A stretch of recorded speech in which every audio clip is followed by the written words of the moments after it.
ہمیں کہنا پڑے گا اس کائنات میں حسین اجڑا نہیں، حسین ایسے وسا ہے جیسے کائنات میں کوئی بھی نہیں وسا۔ حسین وہ ہے جس کی ایک نگاہ پڑی آج تک بابا فرید کی جھوک بھی بس رہی ہے، پیر سیال کی جھوک بھی بس رہی ہے۔ جن کی نگاہ پڑنے سے لوگوں کی جھوکیں بس جائیں، اس کو اجڑا کہنا، جو کہے سمجھ لو بے ادب ہے اہل بیت اطہار کا۔ اور یہ ذکر حسین پاک کو تمیز اور ادب کے ساتھ نہیں کر رہا، اس واسطے اس خاندان کا ادب، احترام اور اس خاندان کی عظمت کو سمجھنا انتہائی ضروری ہے۔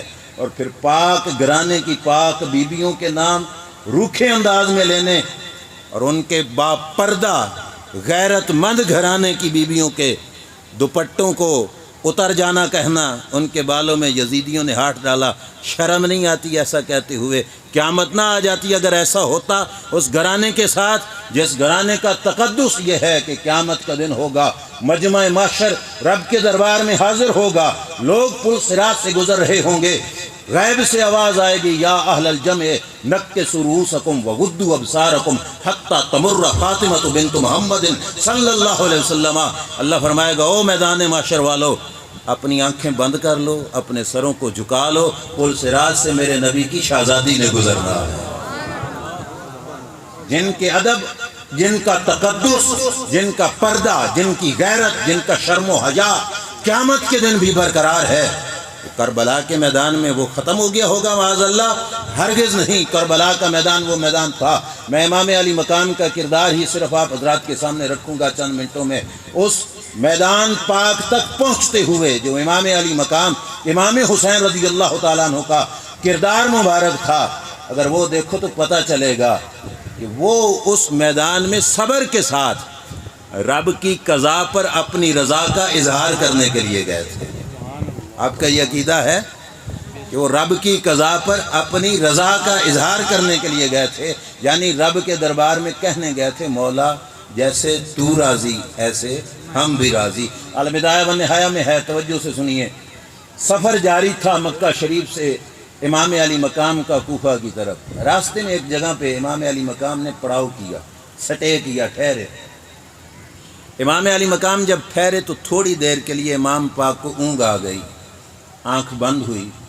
جو ہی امام علی مقام کی آنکھ کھلی تو آپ نے فرمایا الحمدللہ رب العالمین انا للہ و انا الیہ راجعون۔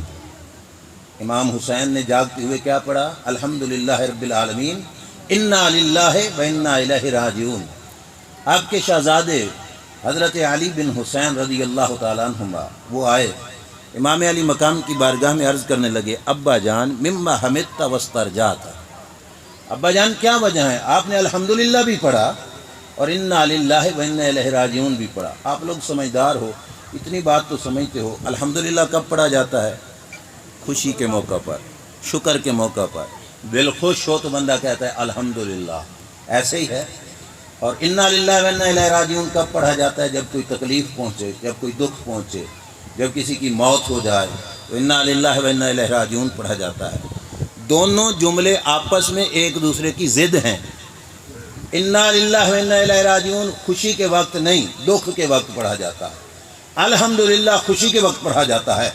امام علی مقام کا شہزادہ امام علی مقام سے پوچھتا ہے ابا جان کیا وجہ ہے کہ حمدتا واسترجعتا، آپ نے الحمدللہ بھی پڑھا اور انا للہ و انا الیہ راجعون بھی پڑھا، آپ نے یہ دونوں جملے اکٹھے کیوں پڑھے؟ امام پاک فرماتے ہیں میری آنکھ لگی بیٹا تو میں نے دیکھا کہ کوئی کہہ رہا ہے القوم تسیر والمنایا یسیر الیہم، کوئی کہنے والا کہتا ہے یہ قافلہ سفر کر کے جا رہا ہے اور موت سفر کر کے ان کی طرف آ رہی ہے۔ توجہ ہے، یہ قافلہ سفر کر کے جا رہا ہے اور موت ان کی طرف آ رہی ہے۔ امام موت کی بات سن کر کیا پڑھ رہے ہیں؟ الحمدللہ رب العالمین بھی پڑھ رہے ہیں، انا للہ و انا الیہ راجعون بھی پڑھ رہے ہیں۔ شیر خدا کا بیٹا بزدل نہیں ہوتا، شیر خدا کا بیٹا بھی شیر ہوتا ہے۔ امام علی مقام نے جب یہ لفظ بتائے اپنے بیٹے کو تو حضرت علی بن حسین رضی اللہ تعالیٰ عنہ کہنے لگے لا اراک اللہ اسوا، اے ابا جان اللہ کبھی آپ کو غمگین نہ کرے۔ اب یہ بتاؤ السنا علی الحق، کیا ہمارا یہ سفر حق پر نہیں؟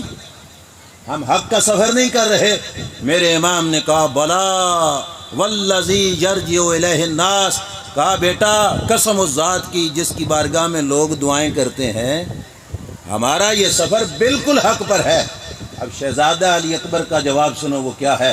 امام کے بیٹے کہنے لگے اذا لا نبالی بالموت نموت محقین، ابا جان اگر سفر حق کا ہے تو ہمیں موت سے ڈرنے کی پرواہ ہی نہیں، ہم حق حق کا نعرہ لگا کے جانے قربان کر دیں۔ اب امام علی مقام کے کردار سے کیا ثابت ہوا کہ وہ لوگ جان دے کر ہائے وائے کرنے والے نہیں، وہ الحمدللہ رب العالمین پڑھنے والے ہیں، اور الحمدللہ کے ساتھ انا للہ و انا الیہ راجعون بھی پڑھنے والے ہیں، جس کا مطلب یہ ہے کہ ہمارا سب کچھ اللہ کے لیے ہے، اور پلٹ کے جا بھی کس کی طرف رہا ہے؟ اللہ کی طرف جا رہا ہے۔ ہمیں سبق دیا کہ ہماری موت کو اپنی موتوں جیسی موت نہ سمجھنا، یہ ہے سفر حق کا، اور حق کی سفر میں جان دینے والے کائنات کے سب سے عزت والے لوگ ہوا کرتے ہیں۔ اور یہ تو سفر کی بات ہے۔ اسی سفر کے دوران جس وقت امام علی مقام نے مکہ چھوڑا، 8 ذی الحج شریف تھا، بعین ہی حج کا دن، آپ مکہ سے کوفہ کی طرف جا رہے تھے، راستے میں ایک قافلہ ملا امام علی مقام کو۔ اس قافلے نے پوچھا حضور آپ کہاں جا رہے ہو؟ لوگ حج کے لیے بیت اللہ شریف کی طرف آ رہے ہیں اور تم جو ہے بیت اللہ شریف چھوڑ کر باہر کی طرف جا رہے ہو، کیا وجہ ہے؟ امام علی مقام نے بتایا کہ میں کوفے کے ارادے سے باہر جا رہا ہوں۔ اس قافلے میں فرزدق نامی شاعر بھی تھا، اس نے امام علی مقام کو یہ کہا کہ اے امام میں عراق کی طرف سے آ رہا ہوں، کوفہ کی طرف سے ہی۔ آپ نے فرمایا بتاؤ کوفے والوں کا کیا حال ہے، کس طرح کے لوگ ہیں؟ توجہ کرنا، فرزدق شاعر کہنے لگا قلوبہم معک و سیوفہم مع بنی امیہ، دل ان کے تمہارے ساتھ ہیں لیکن تلواریں ان کی یزید کے ساتھ ہیں، تلواریں ان کی اسلحہ ان کا یزید کے ساتھ ہے، مطلب تمہارے ساتھ دشمنی کریں گے۔ اے امام آپ کربلا کے میدان میں جا رہے ہو۔ امام علی مقام سے یہ کہا اور آگے کیا کہنے لگا؟ والقضاء ينزل من السماء واللہ یفعل ما یشاء، دل ان کے تمہارے ساتھ، تلواریں ان کی بنی امیہ کے ساتھ، اور آگے کہا تقدیر کا فیصلہ آسمان سے ہی اترتا ہے اور رب جو کرنا چاہتا ہے وہ کر ہی دیتا ہے، یہ کہا فرزدق نے۔ اب امام علی مقام نے اس کے جواب میں کیا کہا؟ آپ نے فرمایا صدقتا، تیری بات ٹھیک ہے، للہ الامر من قبل و من بعد، اللہ ہی کا آرڈر چلتا ہے، واللہ یفعل ما یشاء، رب جو چاہتا ہے کر کے گزرتا ہے۔ لیکن جو جواب امام علی مقام نے دیا وہ کیا تھا؟ فرمایا ان نزل القضاء بما نحب فنحمد اللہ علی نعمائہ۔ فرزدق موت سے ہمیں ڈرا رہے ہو، اگر رب کی تقدیر بھی فیصلہ وہی کرے جو ہماری مرضی ہو، رب کی تقدیر بھی فیصلہ وہ کرے جو ہماری مرضی ہو، تو پھر رونے پیٹنے کی تو ہمیں ضرورت نہیں۔ فنحمد اللہ علی نعمائہ، ہم رب کے اس احسان پر رب کا شکریہ ادا کرتے ہیں۔ تقدیر ہماری مرضی سے بنے تو پھر تو ہم شکر ادا کرتے ہیں۔ وین حال القضاء دون الرجاء، اور کہا اگر قضاء کا فیصلہ کوئی اور ہو گیا، کہا فلا یعتد بمن کان الحق نیتہ، فرمایا پھر وہ شخص گھبراتا نہیں حق جس کے ارادے میں ہو اور سچ جس کی نیت میں ہو۔ فرمایا پھر ہمیں گھبرانے کی کیا ضرورت، حق ہماری دلوں میں ہے، سچ ہماری زبانوں پر ہے، پھر ہمیں گھبرا کے پیچھے ہٹنے کی کوئی ضرورت نہیں ہے۔ یہ تھا امام علی مقام کے سفر کے دوران کے انداز اور امام علی مقام کا کردار۔ اور جس وقت کوفہ کے بالکل قریب پہنچے، غور ابن یزید جو یزیدی فوج سے نکل کر امام پاک کی طرف آیا تھا، وہ آیا امام علی مقام امام حسین رضی اللہ تعالیٰ عنہ کے پاس، اور وہ آ کے کہنے لگا حضور کربلا مت جانا، کوفہ کو بائی پاس کر جاؤ، سائڈ سے گزر جاؤ، اس طرف نہ جاؤ۔ کیوں؟ کہا آگے موت ہے اور آپ کی جان کو خطرہ ہے، آپ اس راستے سے آگے نہ جائیے۔ اب یہ حر ابن یزید امام علی مقام کو ڈرا رہا تھا موت سے۔ اب امام علی مقام نے کیا جواب دیا؟ امام پاک نے فرمایا آفا بالموت تخوفنی، اور حر بن یزید کیا تو مجھے موت سے ڈراتا ہے؟ موت بھی کوئی چیز ہے جس سے ڈرا جائے؟ یہ ہے اس علی کا بیٹا جس کے بدن پر آپ کے شہزادے امام حسن نے مل مل کا کرتا دیکھا اور جا رہے تھے جنگ کے میدان کے اندر، امام حسن کہنے لگے ابا جان جو جہاد کے لیے جنگ کے میدان میں جائیں ان کا لباس اس طرح کا تو نہیں ہوتا، لوہے کا چولا پہن کر، سر پہ لوہے کا ٹوپ پہن کر جاتے ہیں، مل مل کی قمیض پہن کر جنگ کے میدان میں جا رہے ہو۔ امام علی مقام کو امام کے ابا جان مولا مرتضیٰ شیر خدا نے پتہ کیا جواب دیا؟ فرمایا بیٹا مجھے کیا پرواہ، یہ تو جب میدان لگے گا پھر دیکھنا موت علی پہ گرتی ہے یا علی موت پہ جا کے گرتا ہے، پھر دیکھنا موت علی پہ گرتی ہے یا علی موت پہ جا کے گرتا ہے۔ اس علی المرتضیٰ کا بیٹا امام علی مقام نے اور ابن یزید کو کہا آفا بالموت تخوفنی، تو مجھے موت سے ڈراتا ہے، کیا میں موت سے ڈرنے والا ہوں؟ اور آگے کہا اقول لک ما قال الاوس، میرے نبی کا ایک صحابی حضور کے ساتھ جنگ پہ جا رہا تھا، اس کے چچا کے بیٹے نے اسے آ کے کہا تھا کہ اے اللہ کے بندے تو موت کی طرف جا رہا ہے، پیچھے ہٹ جاؤ۔ تو اس وقت نبی کے صحابی نے جو جواب دیا تھا اپنے چچا کے بیٹے کو، امام حسین کہنے لگے میں تجھے وہی جواب دوں گا۔ وہ جواب کیا تھا؟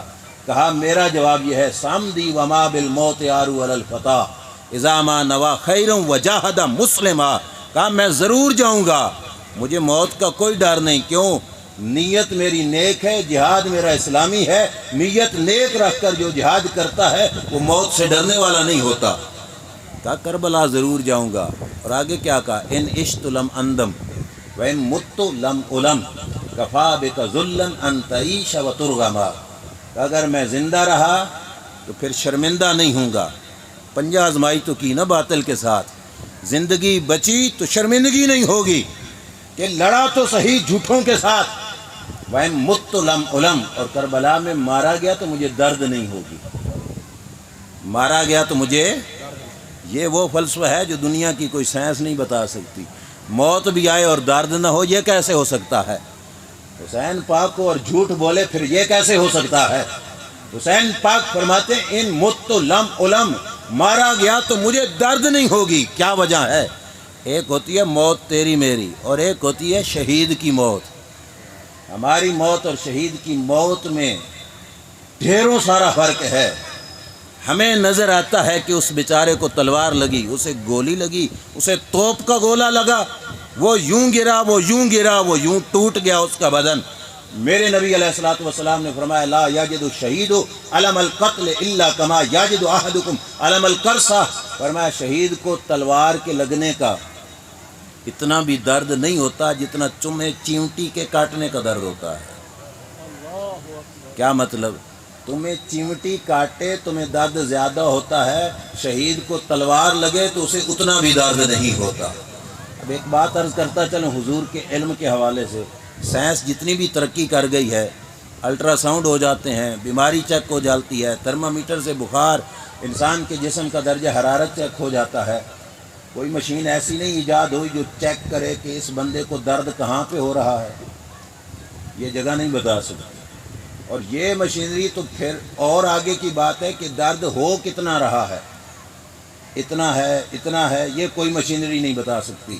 سلام ہے مدینہ کے تاجدار صلی اللہ علیہ وسلم کے علم کو، جو سرکار کا علم جانتا ہے چیونٹی کاٹے کتنا درد ہوتا ہے، شہید کو تلوار لگے کتنا درد ہوتا ہے، یہ بھی پتہ ہے، اور یہ بھی پتہ ہے کہ چیونٹی کے کاٹنے کا تھوڑا ہوتا ہے، زیادہ ہوتا ہے، اور شہید کو تلوار لگے تو اس سے بھی کم درد ہوتا ہے، یہ بھی پتہ ہے۔ جس حسین نے اس رنگ میں سفر کیا ہو کربلا کے میدان کی طرف، اس حسین کا ذکر کرنے سے پہلے 100 بار سوچنا کہ ہم اس کی بے ادبی نہ کر بیٹھیں، کہیں بے صبرہ گھرانہ اہل بیت کا گھرانہ نہ کہہ بیٹھیں۔ وہ ایسا پاک اور صبر والا گھرانہ ہے کہ جنہوں نے سب کچھ برداشت کیا تو فقط رضا خدا کی خاطر، طاقت تھی، جرت تھی۔ طبقات ابن سعد کے اندر موجود ہے، جس وقت امام مدینہ سے مکہ کی طرف آ رہے تھے، راستے میں ایک صحابی کا کنواں تھا، اس نے آ کے عرض کیا حضور میرے کنویں کا پانی تھوڑا ہے، آپ کرم کیجئے، دعا کیجئے میرے کنویں کا پانی اوپر آ جائے، زیادہ ہو جائے۔ امام علی مقام نے فرمایا کنویں سے ڈول بھر، اس نے ڈول بھرا، آپ نے منہ لگا کے منہ میں پانی لیا، اور جو پانی منہ میں لیا اس کی کلی کر کے کنویں میں پھینکی، کنواں لبوں تک بھر گیا۔ یار جس کی کلی سے کنواں لبوں تک بھر جائے، وہ چاہتے تو کربلا کے ریگستان کو دریا نہ بنا دیتے۔ جو کیا صرف رضائے خدا پہ راضی تھے بس، وگرنہ طاقت تھی، تبھی ہم کہتے ہیں نا طاقت ہونے زور نہیں لایا تو بیٹھے من قضائیں، اللہ کی قضا پر راضی تھے۔ اور علامہ ابن حجر نے لکھا کہ جس وقت امام زین العابدین کو زہری نے دیکھا کہ ہاتھوں میں زنجیریں ہیں، پاؤں میں زنجیریں ہیں، تو زہری کی آنکھوں سے آنسو آئے، حضور اتنا نرم و نازک جسم اور اتنی موٹی موٹی زنجیریں، آپ کے بدن اطہر پر درد ہو رہی ہوگی، تکلیف ہو رہی ہوگی۔ میرے امام زین العابدین نے کہا زہری رونے کی کیا ضرورت، یہ تو زنجیریں برداشت کر کے بیٹھے ہیں تو رب کی رضا پہ راضی ہو کے بیٹھے ہیں، ورنہ ان زنجیروں کی جرت کیا جو ہمارے ہاتھوں کو باندھ سکے، ان کا کیا مطلب۔ امام علی مقام نے یوں ہاتھ کو جھٹکا دیا، ہاتھ کی زنجیر بھی اڑ کے پڑے جا پڑی، پاؤں کی زنجیریں بھی اڑ کے پڑے جا پڑی، اور دکھایا کہ یہ زنجیریں قبول کی ہیں تو فقط رب کی رضا کی خاطر، وگرنہ یہ ہمارا کچھ کر نہیں سکتی۔ اور ٹیل لگایا یزیدی ٹولے نے حسین کو مٹانے کا۔ آج 14 صدیاں بیت گئیں، جس کے نام پہ ہزاروں جمع ہو جائیں اس کو مٹنے والا کہا جا سکتا ہے؟ دربار تھا نا ابن زیاد کا، اور امام علی مقام کا سر اس کے دربار میں لایا گیا، سامنے ٹیبل پہ اس نے سر رکھا امام علی مقام کا۔ اب آپ خود بتاؤ، ذرا تصور کرو، ایک ظالم جابر حاکم سامنے بیٹھا ہو، ٹیبل پہ سر پڑا ہو ایک انسان کا، اور اسی نے وہ سر کٹایا ہو، سامنے والوں میں سے کوئی اس حاکم کے سامنے بولنا گوارا کرے گا؟ سامنے سارے امام علی مقام کا رکھ کر لوگوں پہ خوف طاری کرنے کے لیے کرسی پہ بیٹھ کے تقریر کرنے لگا، اور تقریر کے الفاظ کیا تھے؟ ابن زیاد کہنے لگا شکر ہے اس رب کا جس نے ہمیں جیت دی اور حسین کو ہار دیا، معاذ اللہ۔ یہ گمان تھا ابن زیاد کا کہ ہم جیتے اور معاذ اللہ حسین پاک ہار گئے۔ جس وقت ابن زیاد نے یہ کہا نا، آگے مجمع کے لوگوں میں ایک بیٹھے تھے صحابی میرے نبی علیہ السلام کے، لوگوں نے کہا نا صحابہ اور اہل بیت میں دشمنی اور توف تمہاری سوچ پر۔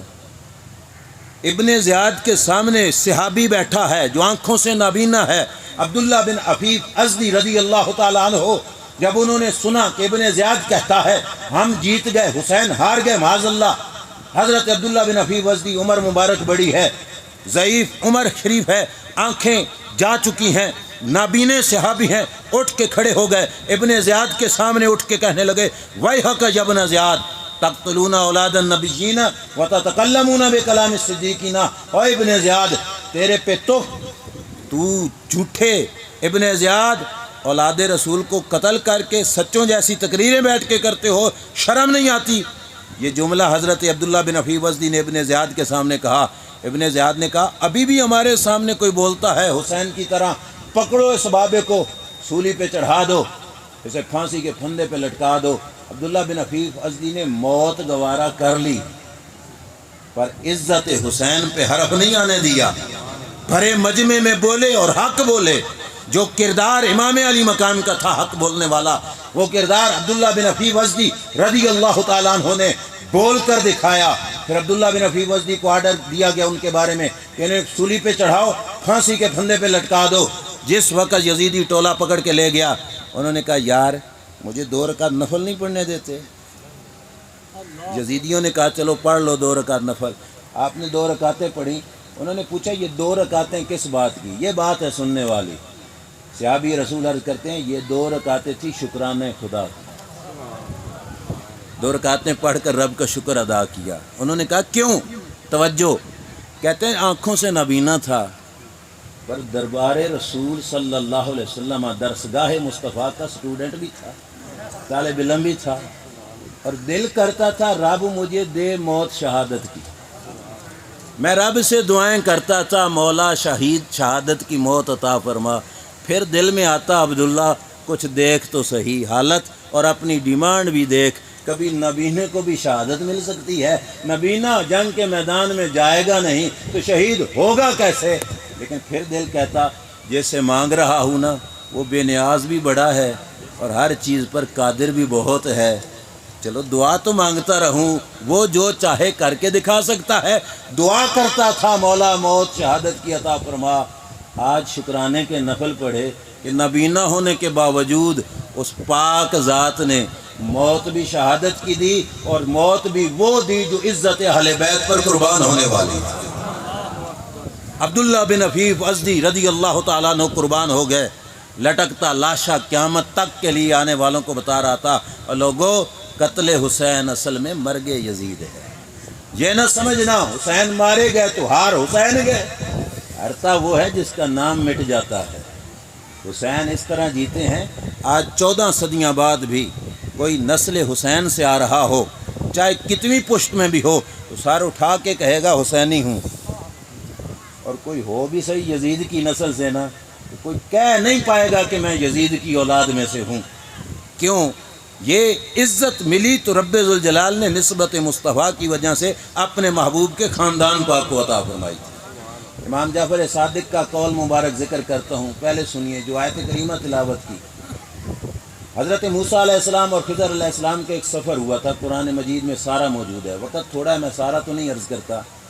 اس سفر کے دوران کچھ کام کیے تھے خضر علیہ السلام نے، موسیٰ علیہ السلام نے سوال کیے ان پر، بعد میں خضر علیہ السلام نے ان کے جواب دیے۔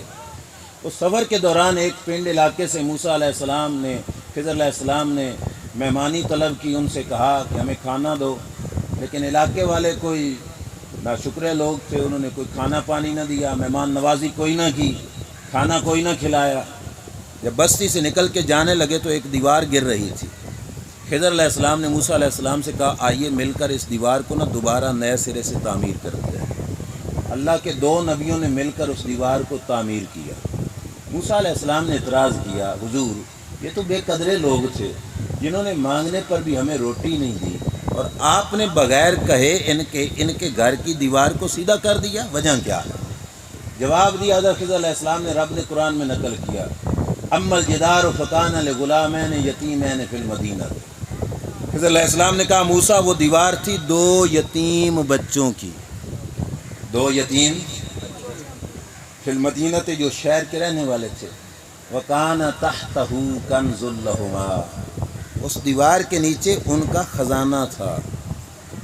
اور ہم نے دیوار کیوں بنائی؟ کانا ابوہما صالحا، ان 2 بچوں کا بابا نیک تھا۔ مفسرین فرماتے ہیں وہ جو نیک بابا تھا وہ 7ویں یا 9ویں پشت کا بابا تھا جو نیک تھا۔ امام جعفر صادق یہ آیت پڑھتے اور پڑھ کے فرمایا کرتے تھے احفظوا فینا ما حفظ اللہ تعالیٰ فی یتیمین، فرماتے تھے لوگو ہمارا اتنا تو حیا کرو جتنا رب نے ان 2 یتیم بچوں کی عزت کروائی۔ کیا کہا؟ ان کی تو 7ویں پشت والا بابا نیک تھا، اور رب نے 2 نبیوں سے ان کی دیوار بنائی، ان کا 7ویں پشت والا بابا نیک، اور ہمارا ڈائریکٹ نانا محمد مصطفیٰ صلی اللہ تعالیٰ علیہ وآلہ وسلم۔ ہمارا اتنا تو لحاظ کرو جتنا ان 2 یتیم بچوں کا تھا، وہ صرف ان کا بابا نیک تھا، اور ہمارا بابا نیکوں کا سردار بھی ہے، نیک بنانے والا بھی ہے۔ ان کا بابا صرف نیک تھا، ہمارے نانا جان نبی بھی ہیں، نبیوں کے نبی بھی ہیں، اور نبیوں کے سردار بھی ہیں۔ کہا اتنا ہمارا حیا کرو، اور یہ یقیناً حیا وہی کر سکتا ہے جس نے سبق اہل سنت و جماعت کی درسگاہوں میں پڑھا۔ کیوں؟ کیونکہ جنہوں نے اہل سنت و جماعت سے نہیں پڑھا، میرے استاد محترم تشریف فرما ہے، کچھ تو صرف 4 پہ بند ہو گئے، سمجھ آ رہی ہے؟ صرف 4 پر رک گئے، کچھ آگے بڑھے وہ 5 پر بند ہوئے، کچھ 10 تک گئے، کچھ 12 تک گئے۔ اہل سنت و جماعت نہ 4 پہ رکے، نہ 10 پہ رکے، نہ 12 پہ رکے۔ ہمارا عقیدہ ہے آج بھی جس رگ میں خون نبی کا ہوتا ہے، سنی جھک کر اس کو سلام کرتا ہے۔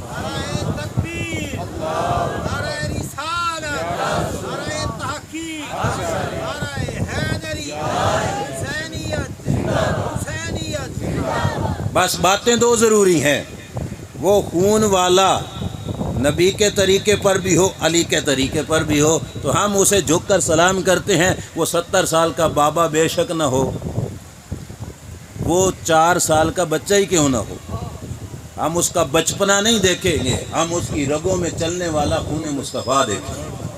اور یہ سبق ہم نے اپنی طرف سے گھڑا نہیں، یہ سبق ہمیں پڑھایا ہی اصحاب مصطفیٰ صلی اللہ علیہ وسلم۔ ممبر مصطفیٰ ہے، حضرت عمر فاروق تقریر کر رہے ہیں، امام حسین سامنے سے آئے، آ کے کہنے لگے انزل عن ممبر ابھی، ہمارے بابا جان کے ممبر سے اتر آؤ۔ آپ مجھے بتاؤ یہ بات کتنے جگرے والا برداشت کرے گا؟ بہت بڑا بھی دوران تقریر ممبر پہ بیٹھنے والے کو کہے تھلے لے، برداشت کرے گا؟ بڑا اوکھا ہضم ہوگی یہ بات۔ اور وہ ممبر پہ بیٹھنے والا آدھی دنیا کا حکمران، 52 لاکھ مربع میل پہ حکومت کرنے والا، اور نبی علیہ السلام کا مرید بھی اور حضور کی مراد بھی۔ چھوٹا سا بچہ، امام حسین کہتے ہیں انزل عن ممبر ابھی، ہمارے بابا جان کے ممبر سے اترو۔ حضرت عمر نیچے اترے، شہزادے کو گودی میں بٹھایا اور گودی میں بٹھا کے کہنے لگے بیٹا سچ کہا، عمر کے باپ کا تو ممبر تھا ہی کوئی، عمر کے باپ کا تو ممبر تھا ہی کو نہیں، ممبر ہے ہی تمہارے نانا جان کا۔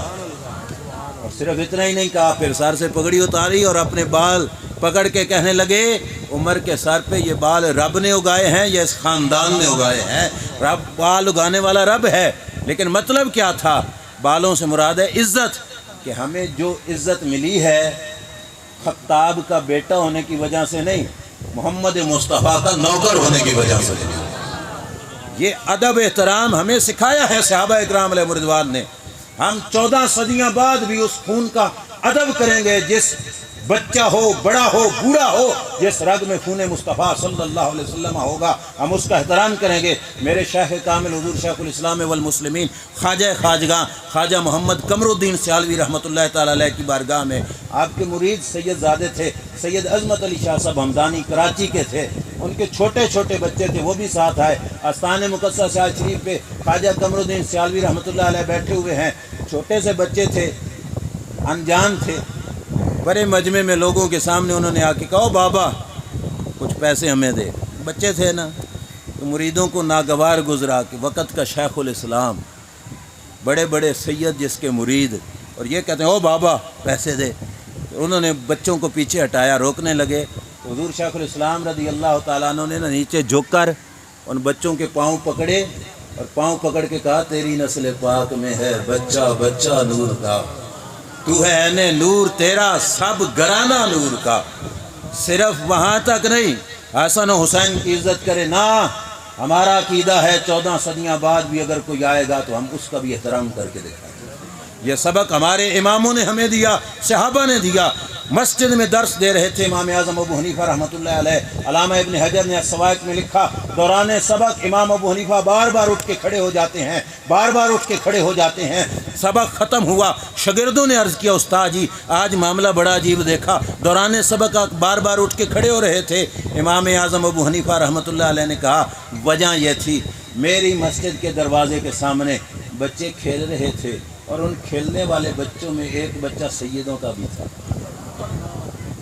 اور وہ سیدوں کا بچہ جب میرے مسجد کے دروازے پہ آتا تو میں اس کی تعظیم میں اٹھ کے کھڑا ہو جاتا۔ یار بہت بڑا امام، اس امت کا چراغ امام، کئی علوم پر دسترس رکھنے والا امام، ہزاروں علماء کا استاد امام، ایک بچے کی خاطر اٹھ کر بتا رہا ہے کہ ہمارا عقیدہ یہی ہے کہ ہم صرف حسن و حسین پہ رکنے والے نہیں، ہم ہر سید زادے کا احترام کرنے والے ہیں۔ شرط یہ ہے طریقہ نبی پر بھی ہو، راہ علی پر بھی ہو، ہم اس کا ادب کریں گے۔ راہ علی کی وضاحت کرتا جاؤں، راہ علی یہ تھی کہ علی پاک نے ابو بکر عمر عثمان کو اپنا امام مانا، جو راہ علی پہ چلے گا وہ یقیناً خون علی کا ہوگا تو راہ بھی علی کی اس پہ چلے گا۔ ہم اس کا ادب کریں گے، احترام کریں گے، ہمارا سینہ اس کا ادب کرے گا۔ اور یہ بات بھی سنیے، کوئی سید زادہ آ کے مجھے ہار پہنائے، میں بدلے میں شاہ جی کا ہاتھ چوم لوں، یہ کوئی اوکھی بات ہے؟ وہ بولیے، وہ میری عزت کر رہا ہے، میں نے بدلے میں اس کی کر دی، یہ تو کوئی اوکھی بات نہیں ہے۔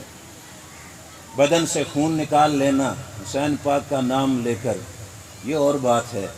سنو امام مالک رحمۃ اللہ تعالیٰ کا انداز محبت اہل بیت اطہار کے ساتھ۔ وقت کے حاکم سے جھگڑا ہو گیا، حاکم وقت نے امام مالک کو قید کرایا۔ جس شخص کو جلاد بنایا گیا نا امام مالک رضی اللہ عنہ کا، وہ جعفر بن سلیمان عباسی تھا، عباسی حضرت عباس کی اولاد میں سے آنے والا۔ وہ کوڑے مارتا امام مالک کو، اتنی مار پڑتی امام مالک کو کہ امام مالک مار کھا کھا کے بے ہوش ہو جاتے۔ جب ہوش آیا تو فوراً ساتھیوں سے کہا ساتھیوں گواہ ہو جاؤ، یہ شخص نے مجھے مارا ہے، میں نے رب کی رضا کے لیے اسے معاف فرمایا۔ لوگوں نے کہا حضور یہ کیا؟ بے ہوشی کے بعد ہوش آتے ہی پہلا جملہ ہی یہ بول دیا۔ آپ نے فرمایا وجہ یہ تھی کہ مجھے کوڑے مارنے والا میرے نبی کے خاندان کا بندہ تھا، اور مجھے حیا آتی ہے کہ کل قیامت کے دن مالک بھی جائے اور میرے نبی کا خاندان کا بندہ میرے کیس میں میرا مجرم بن کر سامنے آئے تو مجھے رسول اللہ کا سامنا کرتے ہوئے حیا آتی ہے۔ میں نے معاف کیا، اس ڈر تھا کہ موت نہ آ جائے۔ پھر حکومتیں بدلیں، خلیفہ بدلا، نیا خلیفہ آیا تو اس نے امام مالک کو پیغام بھیجا، مالک اگر چاہتے ہو تو تمہیں مارنے والے جلاد سے میں بدلہ لے کے دیتا ہوں، اجازت دو نا تو میں جعفر بن سلیمان کو پکڑ کے لاؤں، جو اس نے تمہیں مارا اتنی سزا اسے دے دینا۔ امام مالک رحمۃ اللہ تعالیٰ علیہ نے کہا کس چیز کے بدلے؟ ان کا حضور اس نے تمہیں مارا تھا۔ فرمایا او اللہ کے بندو، میرے جسم پہ کوڑا لگ کے ابھی اوپر نہیں اٹھتا تھا کہ میں مارنے والے کو معاف کر دیتا تھا، لقرابت ہی من رسول اللہ صلی اللہ علیہ وسلم، کیونکہ وہ میرے نبی کے خاندان پاک کا بندہ تھا، اس واسطے میں اس کو معاف کر دیتا تھا۔ حضور کے خاندان سے عزت کرنی ہے تو اس رنگ میں کرو، اور تیرے میرے نعرے لگانے کا محتاج بھی نہیں وہ خاندان۔ سچی بات ہے، ہم نعرہ لگائیں یا نہ لگائیں اس خاندان کی عزت اسی طرح برقرار ہے۔ آخری بات سنو اور پھر میں اجازت چاہتا ہوں، اس کے بعد اپنی بات کو ختم کروں گا۔ یزیدیوں نے مٹانے کی کوشش کی، حسین مٹا نہ، حسینیت بھی مٹی، حسینیت آج بھی زندہ، یزید آج بھی مردہ۔ امام علی مقام کے شہزادے امام زین العابدین رضی اللہ تعالیٰ عنہ کی زندگی کی بات ہے۔ دور تھا ہشام بن عبد الملک بادشاہ کا۔ توجہ میری طرف، مختصر سی بات اور میں جلدی بات کو سمیٹتا ہوں۔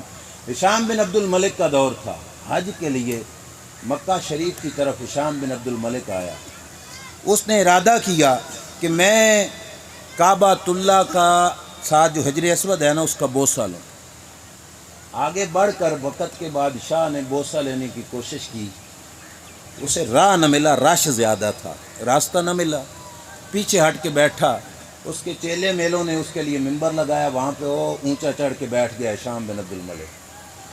طواف کے دوران ہی ایک خوبصورت نوجوان طواف کرتے کرتے اس نے رخ موڑا نا حجر اسود کی طرف، تو طواف والوں کی جتنی لائنیں تھیں نا وہ لائنیں رک گئیں، درمیان میں سے راستہ بن گیا۔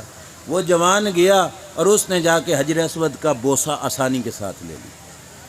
اب بادشاہ کے چیلے جو بادشاہ کے ساتھ کھڑے تھے انہوں نے پوچھا حضور یہ کون ہے؟ بادشاہ کو پتہ تھا یہ کون ہے۔ وجہ یہ تھی کہ اس نے کہا پہلے سارے مجمع میں اسے عزت مجھ سے زیادہ ملی، میں بتاؤں تو کہیں میرے چیلے بھی کہیں ادھر نہ چلے جائیں۔ اس نے کہا یار مجھے نہیں پتہ یہ کون ہے، لا ادری لا عارف، میں نہیں جانتا، میں نہیں پہچانتا یہ کون ہے۔ اور طواف کرنے والوں میں ایک عربی کا شاعر بھی موجود تھا، اسے پتہ چلا کہ بادشاہ ہٹ درمی کر رہا ہے، ڈھیٹ بن رہا ہے، پتہ ہے اور بتا نہیں رہا، اپنی ڈھیٹ ہونے کی وجہ سے وہ آگے بڑھا اور اس نے فوراً ایک قصیدہ لکھا شان اہل بیت میں۔ وہ مڑنے والا جوان پتہ کون تھا؟ وہ امام علی مقام کا شہزادہ امام زین العابدین، جن کو لوگوں نے عزت دی اور بادشاہ کو ہضم نہیں ہو رہی تھی۔ بادشاہ نے کہا مجھے نہیں پتہ یہ کون ہے۔ شاعر آگے بڑھا، اس نے کہا میں بتاؤں تجھے کون ہے؟ اس نے کہا ھذا الذی یعرف البطھا وطأتہ والبیت یعرفہ والحل والحرم۔ اس نے کہا میں بتاؤں تمہیں یہ کون ہے؟ یہ وہ جوان ہے جس کے قدموں کے نیچے آنے والی مٹی کو سارا حرم جانتا۔ توجہ ہے آپ کی؟ بادشاہ نے کہا نا میں نہیں جانتا، اس نے کہا کہ یہ وہ جوان ہے کہ سارا حرم اس کے قدموں کی مٹی کو بھی جانتا ہے۔ اور آگے کیا کہا؟ والبیت یعرفہ والحل والحرم، اے جو رب کا گھر نہیں کھڑا کعبۃ اللہ، او بادشاہ بے وقوف، یہ رب کا گھر بھی اس جوان کو جانتا ہے یہ کون ہے۔ تو کہتا ہے یہ مجھے نہیں پتا، یہ رب کا گھر جانتا ہے، مسجد حرام جانتی ہے، مسجد حرام سے باہر کا ایریا جانتا ہے، یہ کون ہے؟ اب اس نے بتایا میں بتاؤں کون ہے؟ ھذا ابن خیر عباد اللہ کلہم، یہ رب کے نبی حضرت محمد مصطفیٰ کا بیٹا ہے۔ رسول اللہ فرماتے تھے نا حسن حسین میرے بیٹے ہیں، کیوں؟ کیونکہ یہ میری بیٹی کے بیٹے ہیں۔ کہا ھذا ابن خیر عباد اللہ کلہم، یہ رب کی ساری مخلوق میں سے افضل شخصیت حضرت محمد مصطفیٰ کا بیٹا ہے۔ ھذا التقی النقی الطاہر الحلم، یہ پرہیزگار بھی ہے اور من کا ستھرا بھی ہے، باطن کا بھی ستھرا ہے، اور اللہ نے ان کو حوصلے بھی عطا فرمائے ہیں۔ اور آگے اس نے کیا کہا، ہاذ ابن فاطمہ ان کنت جاہلہ، انہوں نے کہا او بادشاہ جاہل بننے والے، یہ تو فاطمہ بنت رسول کا بیٹا رضی اللہ تعالی عنہ صلی اللہ علیہ وسلم، یہ تو فاطمہ بنت رسول صلی اللہ علیہ وسلم کا بیٹا ہے۔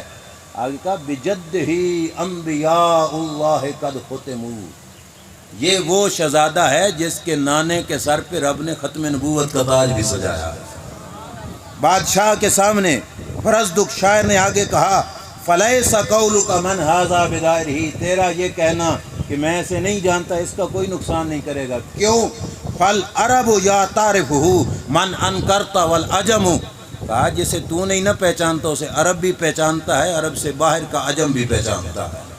آخری شعر اور اسی پہ میری بات ختم۔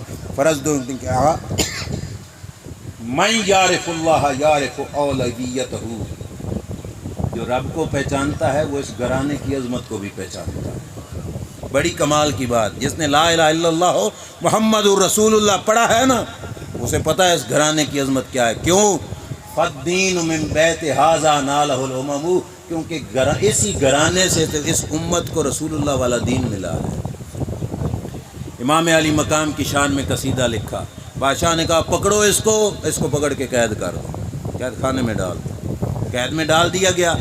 امام زین العابدین رضی اللہ تعالیٰ عنہ کو پتہ چلا لجپال گھرانہ ہے نا، کوئی محبت کا اظہار کرے تو ادھار نہیں رہنے دیتے۔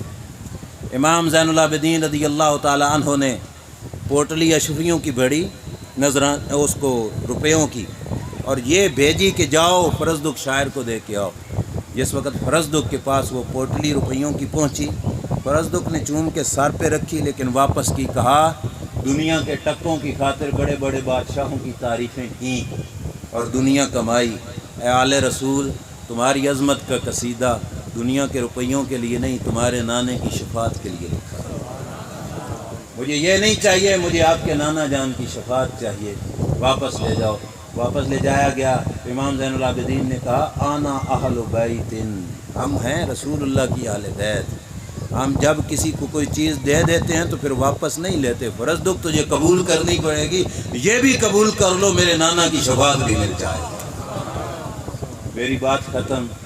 آخر پہ ایک سبق ہے، وہ ذہن میں رکھ لیجیے، ہماری محبت حسین پاک سے ہے یا یزید سے؟ سارے بولو کس سے ہے؟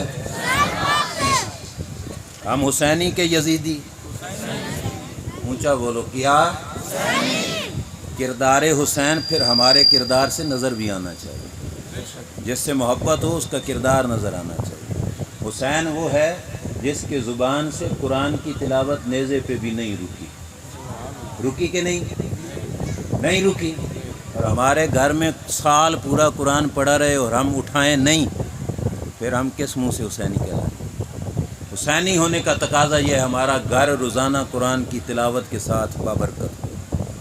نمبر 2 بات کتابوں کے اندر موجود ہے کہ کانا یزید تارک الصلوات، یزید نمازیں نہیں پڑھتا تھا۔ یزید نمازیں، بولیے یزید نمازیں، نماز نہ پڑھنا کس کا کام؟ نہ پڑھنے والا، اور تلوار کے سائے میں سجدہ کر کے سجدے میں سر کٹانے والا حسین، اور ان کی تابعداری کرنے والا پھر بس میں کسی کو کہتا کچھ نہیں، اپنے کردار پہ نظر ڈالیں، محفلیں کر لینا یہ آسان ہے۔